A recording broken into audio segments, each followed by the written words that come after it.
காஞ்சிபுரத்தில் முக்கிய வியாபார பகுதியான காந்தி சாலையில் அரசியல் கூட்டங்கள் நடத்த அனுமதி அளிக்கக்கூடாது என்று அனைத்து வியாபாரிகள் முன்னேற்ற சங்க கூட்டத்தில் தீர்மானம் நிறைவேற்றப்பட்டுள்ளது.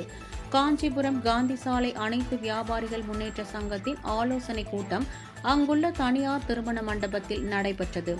இக்கூட்டத்தில் சிறப்பு அழைப்பாளர்களாக விஷ்ணு காஞ்சி காவல் நிலைய ஆய்வாளர் சங்கர சுப்பிரமணியன், நகர திட்டமிடல் அதிகாரி குணசேகரன், நெடுஞ்சாலைத்துறை வருவாய் ஆய்வாளர் தேவராஜ் உள்ளிட்டோர் கலந்து கொண்டனர். இந்த கூட்டத்தில் பொதுமக்கள் மற்றும் வியாபாரிகள் நலன் கருதி 24 மணி நேரமும் காவலர்கள் கண்காணிப்பு பணியை மேற்கொள்ள வேண்டும். காந்தி சாலையில் அரசியல் கூட்டங்களை நடத்த அனுமதி அளிக்கக்கூடாது. அங்கு உள்ள தனியார் விளம்பர பேரிகார்டுகளை அகற்ற வேண்டும்.